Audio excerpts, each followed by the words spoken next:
You believe your mind is a tool you can control. It isn't. Your mind has been controlling you since you were 6 years old, and every decision you think you're making is actually a negotiation with patterns carved into your neural pathways before you understood what a pattern was. You have tried positive thinking. You have tried meditation apps. You have tried telling yourself you're in charge, and by Thursday afternoon you're scrolling, eating, or avoiding the exact thing you promised yourself you'd do.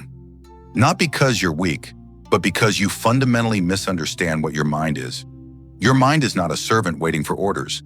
It's an ancient survival machine that has kept humans alive for 200,000 years by making you afraid of the right things, attracted to the right things, and obsessed with the right things.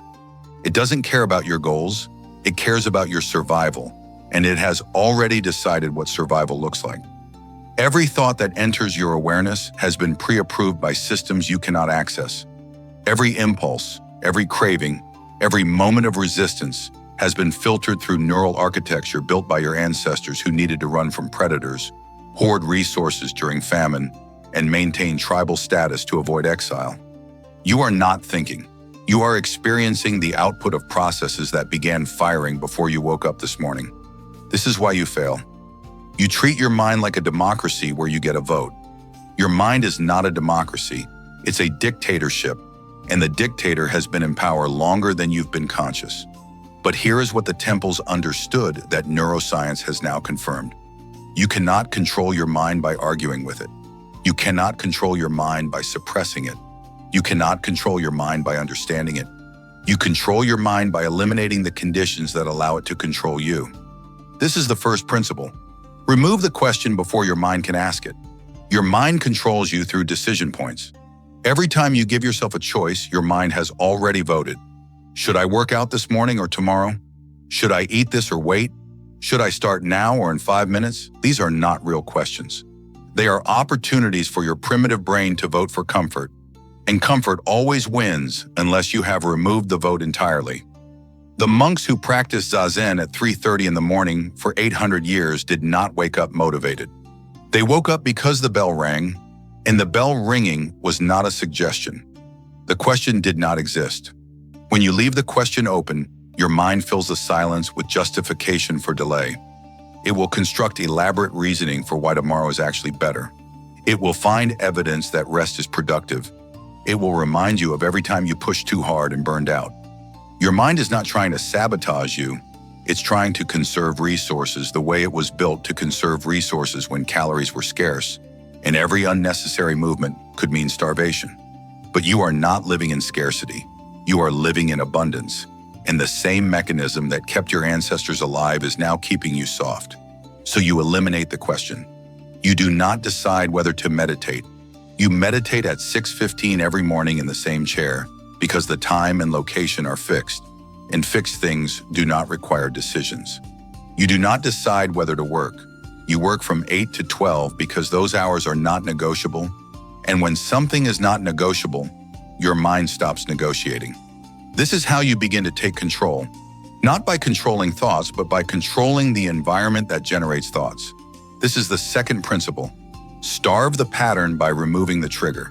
Your mind operates through association. It has linked specific context to specific behaviors so deeply that the behavior begins before you're aware you've decided anything. You walk into the kitchen, your hand reaches for the cabinet. You sit on the couch, your thumb opens the app. You feel bored, your brain generates the craving. These are not conscious choices. They are automated sequences built through repetition, and they will continue firing until you break the link between trigger and response. Neuroscientists call this the basal ganglia's habit loop. Zen practitioners have called it karma for 1,500 years. The language is different. The mechanism is identical. A behavior repeated in the same context becomes automatic. The context itself becomes the command. You have tried to resist these commands through willpower, and you failed because willpower is a conscious resource fighting an unconscious system. The conscious mind fatigues after approximately 20 minutes of resistance. The basal ganglia never fatigues. So you stop fighting the pattern and start dismantling it. If your phone triggers the scroll, the phone does not stay in your pocket. It stays in another room, and you do not retrieve it until the designated hour. If the couch triggers the collapse, you do not sit on the couch until your work is finished. You are not removing temptation. You are removing the trigger that activates the automated sequence your mind has been running for years. This feels extreme to people who have never succeeded at anything difficult. Let them think it's extreme. When your environment is so precisely constructed that your mind cannot access its default patterns, you are operating at the level required for actual change. Good. This is the third principle. Observe the voice, but do not negotiate with it. Your mind produces approximately 70,000 thoughts per day. Most of them are repetitions. Most of them are lies. Not malicious lies, but errors generated by a system designed to prioritize survival over accuracy. Your mind will tell you you're tired when you're bored. It will tell you you're hungry when you're anxious. It will tell you something is urgent when it's merely familiar. The meditators who sit for hours in monasteries are not achieving some transcendent state of no thought. They are training themselves to notice that thoughts are events, not commands. A thought appears. You notice it, it dissolves. Another thought appears. You notice it, it dissolves. You do not argue with the thought. You do not analyze the thought. You do not believe the thought or disbelieve the thought. You observe it the way you observe clouds passing through the sky, and then you return to what you were doing. This is not suppression. Suppression requires effort. Observation requires only awareness. When your mind says you should stop working because you've been at it for 40 minutes and you deserve a break, you notice the suggestion. You do not debate whether the suggestion is valid. You notice it and you continue working because the work session is scheduled for 90 minutes and 90 minutes has not elapsed. The voice does not disappear. It continues offering suggestions. But suggestions without negotiation have no power. This is what people misunderstand about meditation. They think the goal is to stop thinking. The goal is to stop obeying. This is the fourth principle. Build identity before you build behavior. Every action you take is a vote for the type of person you believe you are. Your mind tracks these votes and it constructs your identity from the pattern. You have been voting for the identity of someone who starts strong and fades by week 2. You have been voting for the identity of someone who means well but doesn't follow through. You have been voting for the identity of someone controlled by impulse, distraction, and comfort. Your mind believes this is who you are because this is who you have been. So you stop voting for that person. You do not wake up and decide whether to exercise. You wake up and exercise because you are the type of person who exercises, and the type of person who exercises does not debate it. You do not decide whether to write. You write because you are a writer, and writers write regardless of how they feel about writing on any particular morning. This is not self-deception. This is identity construction through behavioral evidence. James Clear calls this identity-based habits. The Stoics called it living according to nature. Buddhist practitioners call it aligning action with right view. The mechanism is always the same. You become what you repeatedly do, and your mind eventually accepts the new identity as fact. But here is the critical element most people miss. You cannot think your way into a new identity. You must act your way into it, and you must act consistently enough that your mind updates its model of who you are. This takes approximately 66 days according to research from University College London. This takes one ango, a 90-day intensive training period, according to Zen tradition. The number varies. The principle does not. You perform the behavior every day at the same time in the same way until your mind stops categorizing it as something you're trying to do and starts categorizing it as something you are. This is the fifth principle. Eliminate the gap between decision and action.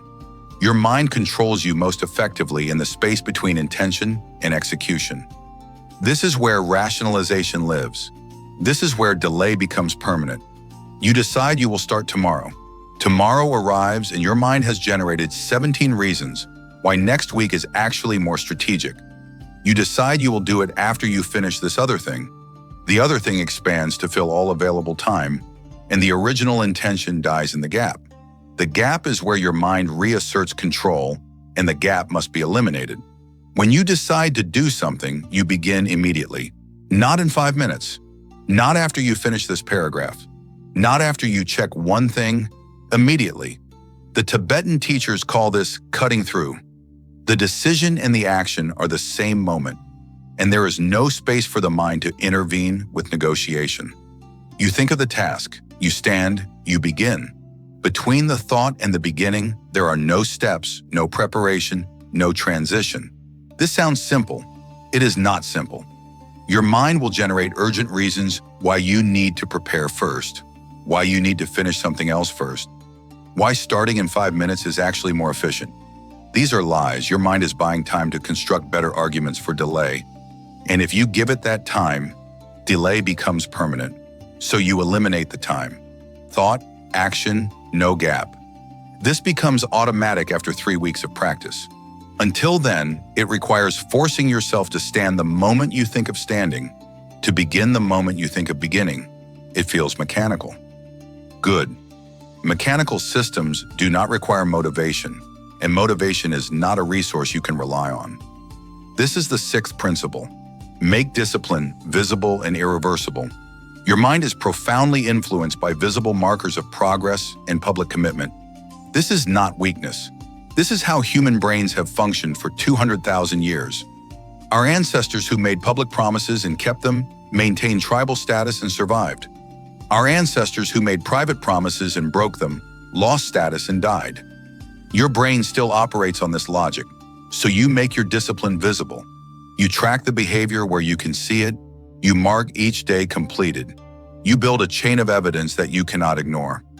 Jerry Seinfeld used a calendar and a red X. He marked every day he wrote, and after a week, the chain of X's became a visual representation of who he was becoming. Breaking the chain meant destroying the evidence of his identity.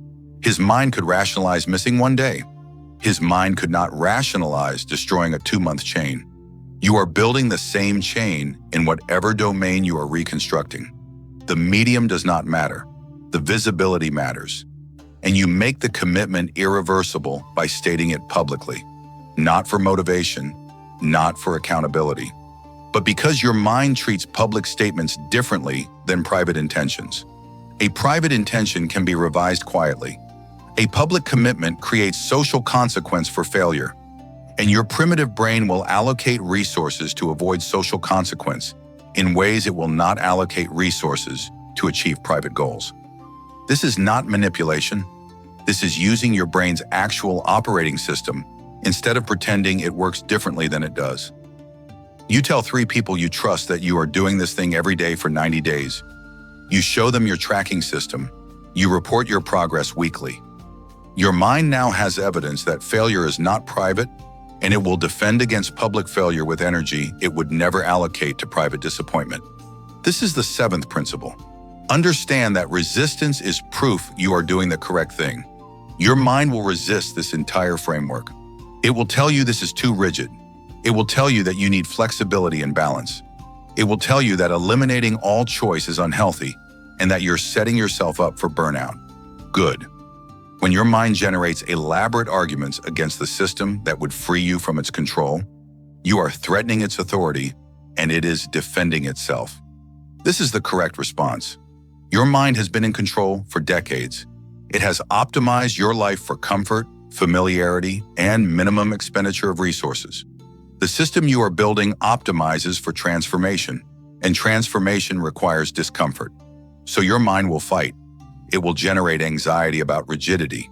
It will find articles about the importance of rest. It will remind you of people who pushed too hard and broke. None of this is relevant. You are not pushing too hard.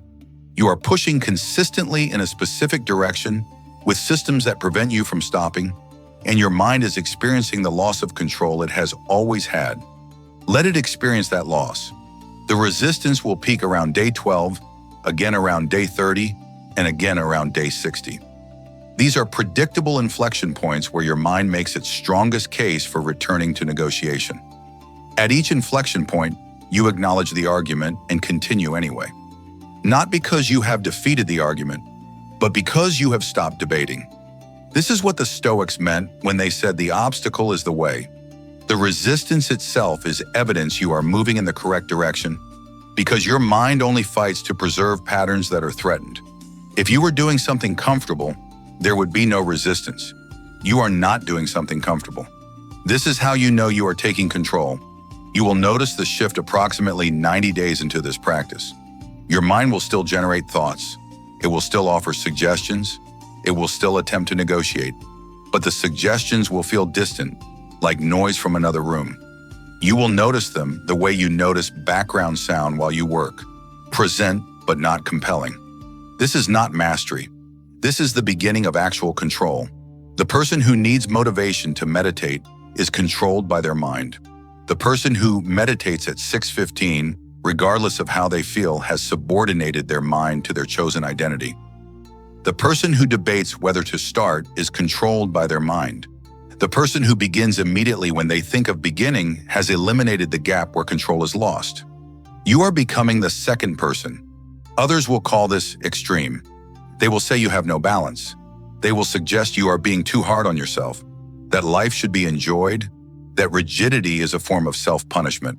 Let them. When your discipline makes others uncomfortable, you are operating at a level they have never accessed. Their discomfort is not evidence you are wrong. It is evidence you are no longer controlled by the same mechanisms that control them. Your mind is not your enemy.